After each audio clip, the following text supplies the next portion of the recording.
قُلْ هَلُمَّ شُهَدَاءَكُمُ الَّذِينَ يَشْهَدُونَ أَنَّ اللَّهَ حَرَّمَ هَذَا فَإِن شَهِدُوا فَلَا تَشْهَدْ مَعَهُمْ وَلَا تَتَّبِعْ أَهْوَاءَ الَّذِينَ كَذَّبُوا بِآيَاتِنَا وَالَّذِينَ لَا يُؤْمِنُونَ بِالْآخِرَةِ وَهُمْ بِرَبِّهِمْ يَعْدِلُونَ. അവരോട് പറയുക, അല്ലാഹു ഈ വസ്തുക്കൾ നിരോധിച്ചിരിക്കുന്നു എന്ന് സാക്ഷ്യം വഹിക്കുന്നവരായി നിങ്ങൾക്കുള്ള സാക്ഷികളെ കൊണ്ടുവരുവിൻ. അവർ അങ്ങനെ സാക്ഷ്യം നൽകുകയാണെങ്കിൽ നീ അവരോടൊപ്പം സാക്ഷിയാകരുത്. നമ്മുടെ സൂക്തങ്ങളെ തള്ളിപ്പറഞ്ഞവരുടെയും പരലോകത്തിൽ വിശ്വസിക്കാത്തവരുടെയും മറ്റുള്ളവരെ തങ്ങളുടെ റബ്ബിന് സമന്മാരാക്കുന്നവരുടെയും ആഗ്രഹങ്ങളെ ഒരിക്കലും പിൻപറ്റാതിരിക്കുക. അതായത് സാക്ഷ്യത്തിന്റെ ഉത്തരവാദിത്വം ഗ്രഹിക്കുകയും ശരിയായ അറിവ് കിട്ടിയ ഒരു കാര്യത്തിലെ സാക്ഷി പറയാൻ നിവൃത്തിയുള്ളൂ എന്ന് മനസ്സിലാക്കുകയും ചെയ്തവരുണ്ടല്ലോ. അന്നപാനീയങ്ങളിൽ ആചരിക്കപ്പെടുന്ന ഈ നിബന്ധനകൾ ദൈവം നിർദ്ദേശിച്ചവയാണെന്ന് പറയാൻ അവർ തയ്യാറാവുന്നതല്ല. എന്നാൽ സാക്ഷ്യത്തിന്റെ യഥാർത്ഥ ഉത്തരവാദിത്വം ഗ്രഹിക്കാതെ ദൈവനാമത്തിൽ കള്ളസാക്ഷ്യം വഹിക്കാൻ മടിക്കാത്തവരെങ്കിൽ അവരങ്ങനെ ചെയ്തുകൊള്ളട്ടെ. താങ്കൾ അതിൽ പങ്കുചേരരുത്. എന്തെന്നാൽ അവർ സാക്ഷ്യം വഹിച്ചാൽ സമ്മതിക്കാമെന്ന അർത്ഥത്തിലല്ല അവരോട് സാക്ഷി പറയാൻ ആവശ്യപ്പെട്ടിരിക്കുന്നത്. അവരുടെ കൂട്ടത്തിൽ ഇപ്പോഴും സത്യസന്ധതയുടെയും ആത്മാർത്ഥതയുടെയും വല്ല അംശവും അവശേഷിക്കുന്നവരുണ്ടെങ്കിൽ അവരെ ഇരുത്തി ചിന്തിപ്പിക്കാൻ വേണ്ടി പറഞ്ഞതാണിത്. പ്രസ്തുത ഉപാധികളും നിബന്ധനകളുമൊക്കെ വാസ്തവത്തിൽ ദൈവികമാണെന്ന് നിങ്ങൾക്ക് നെഞ്ചത്ത് കൈവച്ചു പറയാൻ കഴിയുമോ? ആത്മാർത്ഥതയുള്ള സത്യസന്ധതയുള്ള ഒരാൾക്കും അത് പറയാൻ സാധ്യമല്ല. പിന്നെന്തിന് നിരർത്ഥമായ ഈ ആചാരങ്ങളിൽ ഷഠിച്ചു നിൽക്കുന്നു? ഇത്തരം ദുരാചാരങ്ങൾ വലിച്ചെറിയരുതോ? قُلْ تَعَالَوْا أَتْلُ مَا حَرَّمَ رَبُّكُمْ عَلَيْكُمْ أَلَّا تُشْرِكُوا بِهِ شَيْئًا وَبِالْوَالِدَيْنِ إِحْسَانًا وَلَا تَقْتُلُوا أَوْلَادَكُمْ مِنْ إِمْلَاقٍ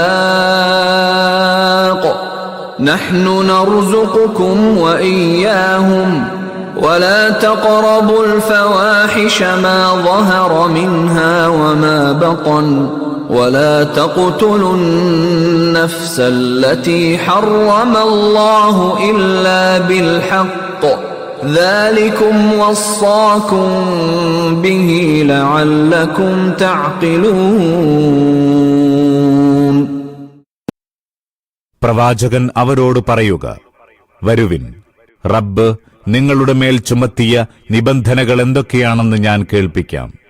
ഒന്നിനെയും അവന്റെ പങ്കാളിയാക്കാതിരിക്കുക. മാതാപിതാക്കളോട് നന്നായി വർത്തിക്കുക. ദാരിദ്ര്യം ഭയന്ന് മക്കളെ കൊന്നുകളയാതിരിക്കുക. നാമാകുന്നു നിങ്ങൾക്കും അവർക്കും അന്നം നൽകുന്നത്. ഒളിഞ്ഞതും തെളിഞ്ഞതുമായ നീചവൃത്തികളോട് അടുക്കാതിരിക്കുക. അല്ലാഹു ആദരണീയമാക്കിയ ഒരു ജീവനെയും അന്യായമായി വധിക്കയുമരുത്. ഈ കാര്യങ്ങളാകുന്നു അവൻ ഉപദേശിച്ചിട്ടുള്ളത്. നിങ്ങൾ ഗ്രഹിച്ചു പ്രവർത്തിക്കാൻ. അതായത് നിങ്ങൾ ഇന്ന് ദൈവിക വിധിവിലക്കുകളായി സ്വീകരിച്ചു വരുന്ന ആചാര സമ്പ്രദായങ്ങൾ യഥാർത്ഥത്തിൽ ദൈവശാസനകളല്ല. മനുഷ്യനെ അച്ചടക്ക വിധേയനാക്കേണ്ടതിന് അല്ലാഹു നിശ്ചയിച്ചിട്ടുള്ളതും കാലദേശഭേദമന്യേ ഏതു ജനവിഭാഗത്തിന്റെയും നിയമസംഹിതയിൽ മൗലിക പ്രമാണങ്ങളെന്ന നിലയ്ക്ക് സ്ഥാനം പിടിച്ചിട്ടുള്ളതുമായ നിയമചട്ടങ്ങൾ എന്തെന്ന് ഞാൻ പറഞ്ഞുതരാം. അല്ലാഹുവിന്റെ സത്തയിലോ ഗുണത്തിലോ അധികാര അവകാശങ്ങളിലോ ആരെയും പങ്കുകാരാക്കരുതെന്നാണ് ഒന്നിനെയും അവന്റെ പങ്കാളികളാക്കാതിരിക്കുക എന്നു പറഞ്ഞതിന്റെ താൽപര്യം. സത്തയിൽ പങ്കുചേർക്കുക എന്നാൽ ദിവ്യത്വത്തിൽ മറ്റാർക്കെങ്കിലും പങ്കു നൽകലാകുന്നു. ക്രിസ്ത്യാനികളുടെ ത്രിയേകത്വ വിശ്വാസം, അറേബ്യൻ മുശ്രിക്കുകളുടെ മലക്കുകൾ ദൈവപുത്രിമാരെന്ന വിശ്വാസം, മറ്റു ദേവീദേവതകളിലുള്ള വിശ്വാസം, ദൈവാവതാര വിശ്വാസം തുടങ്ങിയവ സത്താപരമായ ശിർക്കിൽ ഉൾപ്പെടുന്നു. ഗുണത്തിൽ പങ്കുചേർക്കുക എന്നാൽ അദൃശ്യ യാഥാർത്ഥ്യങ്ങൾ അറിയുക, എല്ലാം കേൾക്കുകയും എല്ലാം കാണുകയും ചെയ്യുക, എല്ലാ ന്യൂനതകളിൽ നിന്നും പോരായ്മകളിൽ നിന്നും പരിശുദ്ധനായിരിക്കുക തുടങ്ങിയുള്ള ദൈവിക ഗുണങ്ങളിൽ വല്ലതും മറ്റുള്ളവർക്കുമുള്ളതായി വിചാരിക്കുകയാകുന്നു. അള്ളാഹുവിന്റെ പ്രത്യേകമായ അധികാരങ്ങളിൽ വല്ലതും അള്ളാഹുവല്ലാത്തവർക്കുണ്ടെന്ന് സമ്മതിക്കുന്നതാണ് അധികാരങ്ങളിലുള്ള ശിർക്ക്. അഭൗതികമാർഗേണ ഗുണവും ദോഷവും വരുത്തൽ, ഭാഗ്യവും നിർഭാഗ്യവും നിയന്ത്രിക്കൽ, പ്രാർത്ഥന കേൾക്കൽ, ആഗ്രഹങ്ങൾ സഫലീകരിക്കൽ, ഇതെല്ലാം അതിനുദാഹരണങ്ങളാണ്. കൂടാതെ ഹറാമും ഹലാലും നിശ്ചയിക്കുക, ന്യായത്തിന്റെയും അന്യായത്തിന്റെയും പരിധികൾ നിർണയിക്കുക, ജീവിത നിയമവും ശരീഅത്തും നിർമ്മിക്കുക തുടങ്ങിയവയും ദൈവത്തിന്റെ പ്രത്യേക അധികാരങ്ങളിൽപ്പെട്ടതാണ്. ഇവയിൽ ഏതെങ്കിലും ഒന്ന് അല്ലാഹുവല്ലാത്തവർക്ക് കൽപ്പിച്ചു കൊടുക്കുന്നതും അംഗീകരിക്കുന്നതും ശിർക്കാകുന്നു. അള്ളാഹുവിന് ദൈവമെന്ന നിലയിൽ അടിമകളുടെ മേൽ ചില പ്രത്യേക അവകാശങ്ങളുണ്ട്. അവയിൽ മറ്റുള്ളവരെ പങ്കുചേർക്കുന്നതും ശിർക്കാണ്. പ്രണാമം, ഭക്തിചുംബനം, അനുഗ്രഹത്തിന്റെയോ യജമാനത്വ സമ്മതത്തിന്റെയോ പേരിലുള്ള നേർച്ച വഴിപാടുകളും ബലികർമ്മങ്ങളും, ആവശ്യനിവൃത്തിക്കും ദുരിതശമനത്തിനുമായുള്ള പ്രാർത്ഥന, ക്ലേശദുഃഖങ്ങളിൽ രക്ഷാർത്ഥന തുടങ്ങി ആരാധനയുടെയും വന്ദനത്തിന്റെയും ഇനങ്ങളിൽപ്പെട്ട എല്ലാ ചടങ്ങുകളും അള്ളാഹുവിന് പ്രത്യേകമായുള്ള അവകാശങ്ങളാണ്. ഇതുപോലെ ഇതര സ്നേഹാനുരാഗങ്ങൾ ബലികഴിക്കപ്പെടും വിധം പരമമായ സ്നേഹവും ഒരാളുടെ സാന്നിധ്യത്തിൽ എന്ന പോലെ അസാന്നിധ്യത്തിലും അയാളുടെ നിയമം ലംഘിക്കുന്നത് ഭയപ്പെടുമാറുള്ള ഭക്തി ആദരവും അവന്റെ അവകാശമാണ്. നിരുപാധികം അനുസരിക്കപ്പെടുകയും ശരിയും തെറ്റും മാറ്റുരച്ചു നോക്കാനുള്ള മാർഗനിർദ്ദേശം നൽകുകയും ചെയ്യുക എന്നതും അള്ളാഹുവിന്റെ മാത്രം അവകാശമാണ്. അള്ളാഹുവിനുള്ള അനുസരണത്തിൽ നിന്ന് സ്വതന്ത്രമായി ആരെയും നിരുപാധികം അനുസരിക്കാൻ പാടുള്ളതല്ല. ദൈവിക നിയമത്തിന്റെ പിൻബലമില്ലാതെ ആരുടെയും നിയമം അംഗീകരിക്കാവുന്നതുമല്ല. ഈ അവകാശങ്ങളെല്ലാം അള്ളാഹുവിന് പ്രത്യേകമായുള്ളതാണ്. ഇതിൽ വല്ലതും അപരന് വകവെച്ചു കൊടുത്താൽ അവനെ അള്ളാഹുവിൽ പങ്കുചേർത്തു. അവന് ദൈവത്തിന്റെ നാമങ്ങളിൽ വിശേഷിപ്പിച്ചാലും ഇല്ലെങ്കിലും ഇതിൽ മാറ്റമില്ല. മാതാപിതാക്കളോട് നന്നായി വർത്തിക്കുക എന്നതിന്റെ ആശയം വിപുലമാണ്. മാതാപിതാക്കളോട് സ്നേഹത്തിലും മര്യാദയിലും പെരുമാറുക, അവരെ ആദരിക്കുകയും ബഹുമാനിക്കുകയും ചെയ്യുക, അവരോട് അനുസരണം കാണിക്കുക, അവരുടെ പ്രീതിയും സ്നേഹവും ആർജിക്കുക, അവർക്കുവേണ്ടി സേവനമനുഷ്ഠിക്കുക, ഇതെല്ലാം നന്നായി വർത്തിക്കുന്നതിൽ ഉൾപ്പെടുന്നു. അള്ളാഹുവിനുള്ള അവകാശങ്ങൾക്ക് ശേഷം ഏറ്റവും ആദ്യം നിറവേറ്റേണ്ടത് മാതാപിതാക്കളുടെ അവകാശമാണ്. എന്തുകൊണ്ടെന്നാൽ അള്ളാഹുവെ കഴിച്ചാൽ ഒരു പ്രതിഫലേച്ഛയും കൂടാതെ വെറും കാരുണ്യവികാരത്താൽ തനിക്കുപകാരം ചെയ്യുന്നവരാണ് മാതാപിതാക്കൾ.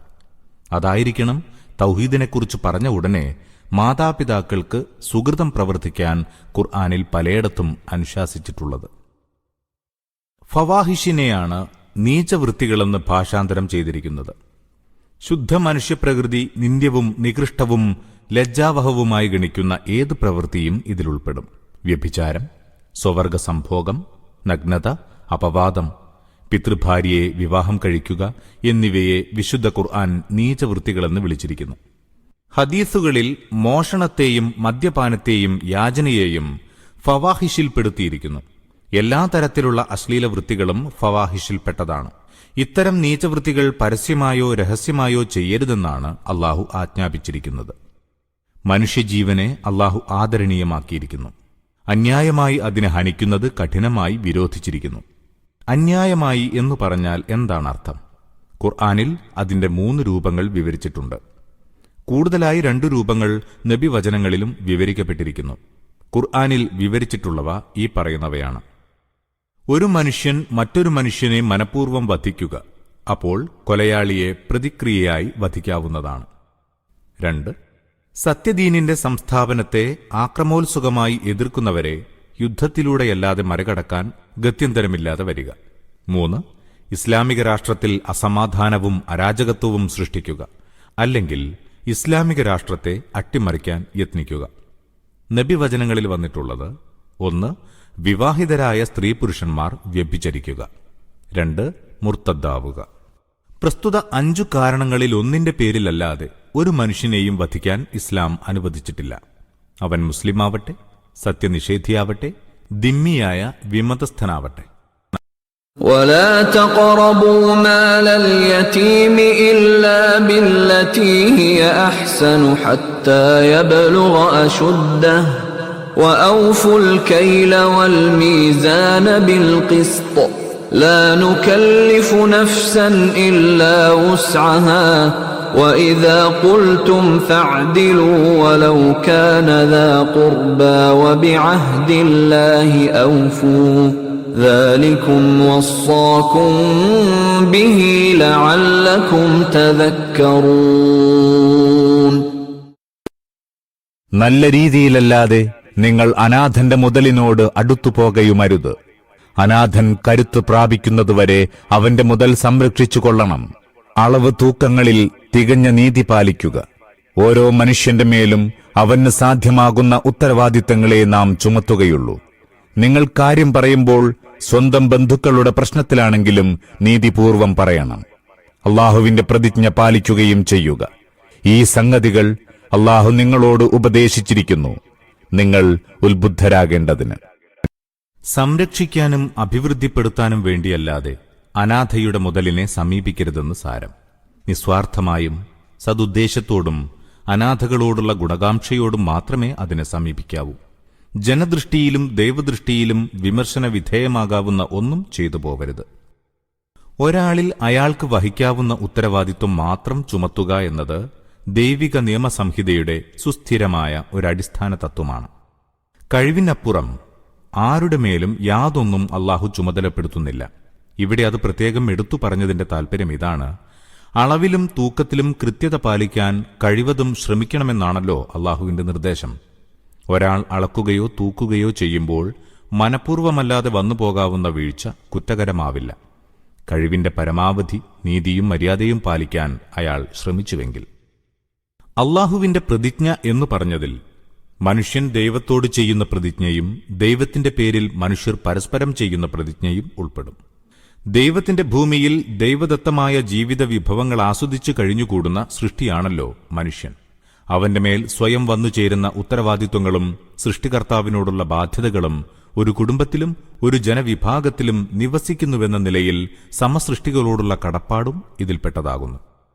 ആദ്യത്തെ രണ്ടെണ്ണം മനുഷ്യൻ ബോധത്തോടും അറിവോടും ചെയ്യുന്നതാണെങ്കിൽ മൂന്നാമത്തേത് നൈസർഗികമായ ഉടമ്പടിയാണ്. അത് ചെയ്യുന്നതിൽ മനുഷ്യന്റെ തീരുമാനത്തിന് ഒരു പങ്കുമില്ല. എന്നിരുന്നാലും ആദ്യത്തെ രണ്ട് ഉടമ്പടികൾക്ക് തുല്യമായ ബഹുമാനത്തോടെ ഇതും പാലിക്കാൻ ബാധ്യതപ്പെട്ടിരിക്കുന്നു.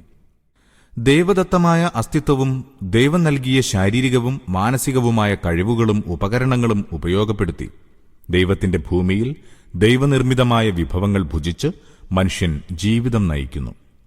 പ്രകൃതി നിയമാനുസൃതം ലഭിച്ച ജീവിതാവസരങ്ങൾ അനുഭവിക്കുന്നു.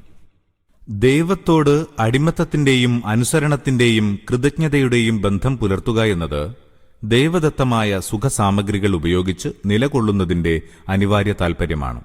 ഇതിന് ലിഖിതമായ ഒരു കരാറിൽ ബോധപൂർവം ഒപ്പുവെക്കണമെന്നില്ല. മാതാവിന്റെ ഗർഭാശയത്തിൽ അവരുടെ രക്തത്തിൽ വളർന്നവനാണവൻ. അനന്തരം അവരുടെ സംരക്ഷണത്തിലും ലാളനയിലും പിതാവിന്റെ അധ്വാനഫലം ആസ്വദിച്ചും വർഷങ്ങൾ കഴിച്ചുകൂട്ടുകയും ചെയ്തു. മാത്രമല്ല, വിവിധ സാമൂഹിക സ്ഥാപനങ്ങളുടെ സഹായങ്ങൾ നേടി സമൂഹത്തിൽ വർത്തിക്കുകയും ചെയ്തിട്ടുണ്ട്. അതിനാൽ തന്നെ മാതാപിതാക്കളോടും സ്വകുടുംബത്തോടും സ്വസമുദായത്തോടും സ്വരാജ്യത്തോടും മറ്റും അവന് ചില കടപ്പാടുകളുണ്ട്. قُلْ هَلُمَّ شُهَدَاءَكُمُ الَّذِينَ يَشْهَدُونَ أَنَّ اللَّهَ حَرَّمَ هَذَا فَإِن